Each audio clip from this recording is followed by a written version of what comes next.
Hello there, beautiful people. Welcome back to Nana's Kitchen. It is always exciting to be here spending some quality time with you. Today's recipe is inspired by Terri-Ann's kitchen. We are making oxtails. I have linked her channel below. Please go and check her out. You will be hooked. I promise. She has an amazing channel. She herself is incredible. She even has a cookbook out. So check her out. We're going to be serving it with rice and beans. That recipe is also linked below in the description box. I made that a while ago and it's absolutely delicious as well. Can't wait to begin. Let's wash our hands so we can start.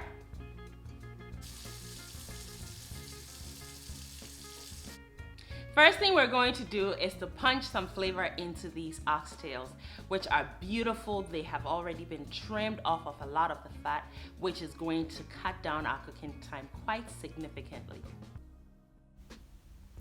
So look at how beautiful these oxtails are.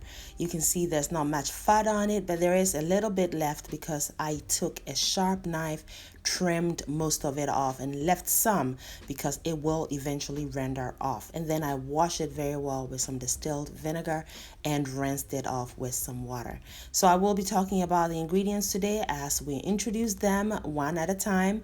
As you can see, I have one large white onion and I'm just going to give it a nice little chop and add it to the oxtails. And if you're wondering if you can use any other onion besides the white I used, you absolutely can. Onion is onion, right? I'm adding scallions as well. There are 5 of them and I give them a rough chop to bring that mild, oniony, grassy, almost herbaceous flavor. It's beautiful. Now I also have these fresh rosemary. I've taken the leaves off of the stalk and then I have some thyme as well, doing the same with them. And then I have some sage. These 3 herbs put together bring an aromatic quality to the dish, which is absolutely superb. You will love it. They work very well. These 3 herbs in combination work very, very well in harmony, especially on meats. So those have also been added and I have 1 bulb of fresh garlic and I'm just going to cut it right along the middle and place it right in there. What I am doing is putting together a marinade. All right, today we're not going to blend. I've also added 1 star anise. What we're going to do is let this sit and marinate for 2 hours. I also have ginger, which is about 2 of my fingers thick. And I give them a slice to create slabs or tiles and add those as well. This is my crushed black pepper, freshly crushed is always better. Add your salt now so your meat gets seasoned well. Now I have smoked paprika, which is an optional ingredient, but I really want that smokiness. Now here is some soy sauce, and this is very dark soy sauce. Terri-Ann used the blackening, which I used to have some of, but ran out and couldn't find any, but you can find it in most stores. It is beautiful. It has a beautiful color to it. It gives it a dark character, and it just makes it so rich. But hey, I've used the dark soy sauce, which works well as well and also gives it that umami. I have drizzled some oil onto it and now I am going to massage these beautiful aromatics into the meat and let it sit for 2 hours until it is perfectly marinated, and we'll move on then to the searing stage. I marinated it at room temperature because they were very cold coming out of the fridge already. They need to be at room temperature to sear well. Now here is the beginning of the searing. I've added some vegetable oil to my braiser. It is good to use a braiser for this dish, and you'll see why as we go along. What I have done is kind of removed most of the marinade from the meat, and I'm just searing the meat. I'll let it sear on all sides, one side obviously at a time, for about 3 minutes. You want a golden brown color. This locks in all of the moisture and the juices in the meats, which you do not want to lose, right? Because you want your meat to be tender, moist, melt in your mouth like butter. And that's exactly what we're going to get here. It is going to be so good. Keep on watching. If you love the color you're seeing on that sear, then please smash that subscribe button. Tell all your friends about this channel and spread the good word.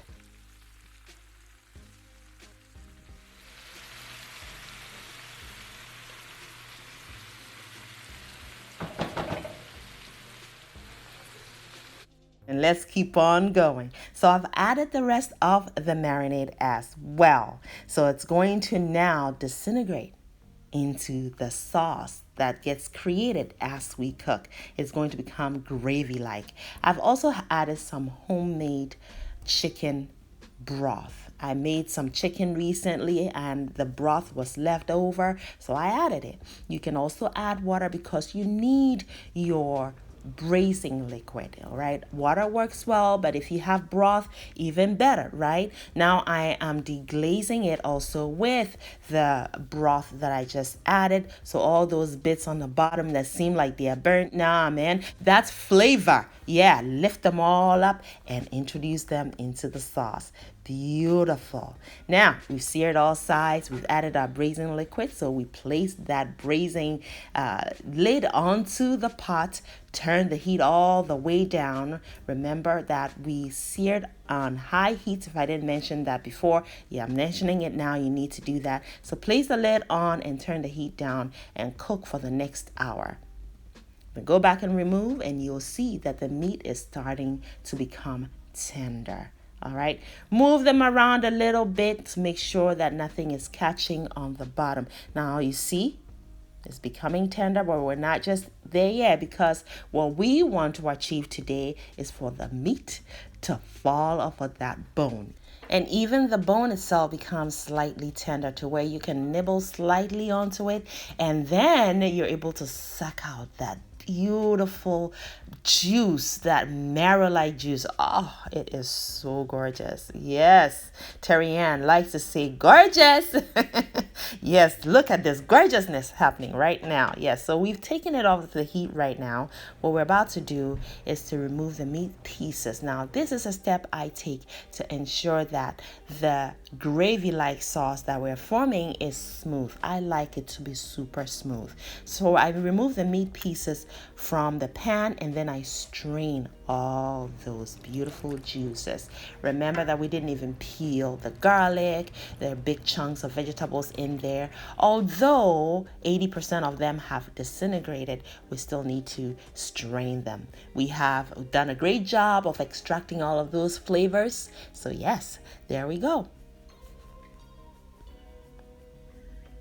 Now, here I'm also rinsing the bottom of that pot, almost like deglazing at the same time, because all of that is flavor and we do not want to lose anything. So I've added some water to it because we do need to thin up the sauce a little bit, because we need more braising liquid to help break down the muscle of the meat further for it to be able to fall off the bone, which is our ultimate goal. All right, so see, there's still a lot of flavor in there. No worries.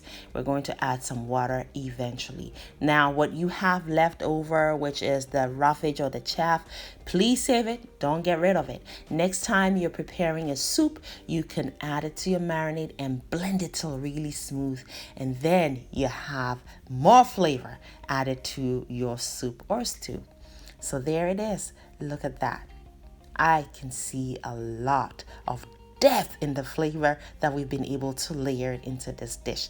Now let us transfer the oxtails back into the braiser, and then we're going to introduce that braising liquid, and onto the stove it goes on very low heat with the lid back on. We're going to cook another hour. That's going to help the meat to become tenderized, broken down, falling right off of that bone like butter, melting in your mouth.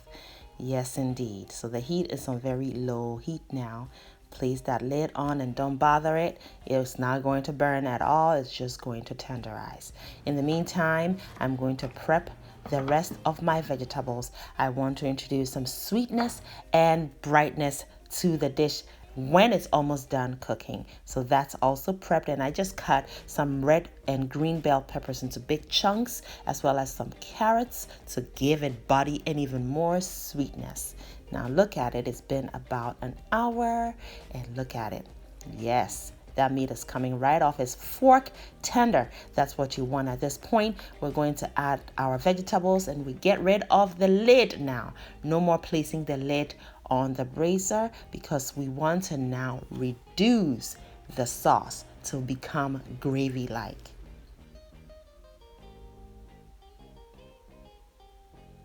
How beautiful is this? Now we're also going to skim off the fat that we use to sear the meat, and also the fat that was rendered off the oxtails. So skim it all off, and you can use it or you can just get rid of it. No problem.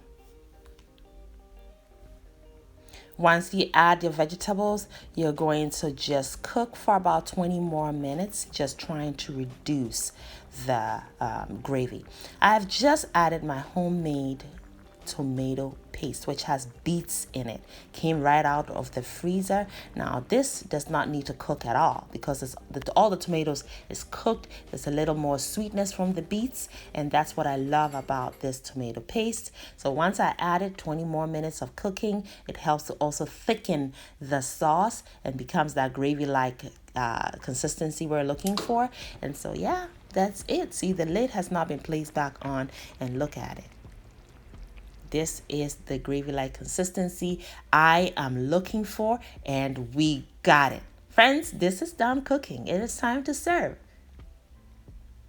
How beautiful is this? Terri-Ann, thank you so much for sharing this recipe, which became a guide for me to tweak it into my own. I appreciate you. I love you. I think you are a powerhouse, especially when it comes to preparing Caribbean dishes.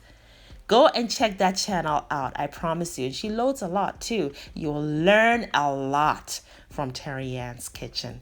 Beautiful. Garnished with a little bit of some parsley just to brighten it. And there is the rice and beans.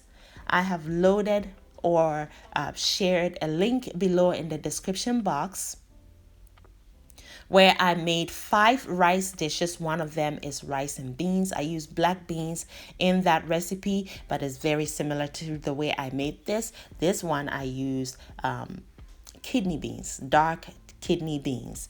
And there it is. Look at that gravy. Wow, and how delicious was this? You have to try the recipe. I promise you, you will totally love it. My children could not have enough of this.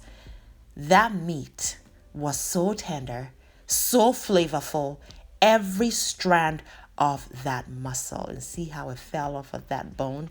And as you ate, it became kind of sticky from all that collagen that comes from the connective tissue. It is just so rich. Wow, wow, wow. Thank you so much for watching. I know you have enjoyed yourself. Oh, I sure hope you did, and you're inspired to try the recipe. Go visit Terri-Ann, and be sure please to let her know her sister Nanaba sent you, and make sure you subscribe, like all the videos you watch. Believe me, you're not gonna watch one video and leave. You would want to watch one more and another and another. That's the kind of channel she has. It's beautiful. Thank you all so much once again. Hope to see you pretty soon on my next one. Make it a great day, and as always, have fun, especially in that kitchen. Y'all know what time it is. Chop time. Yes.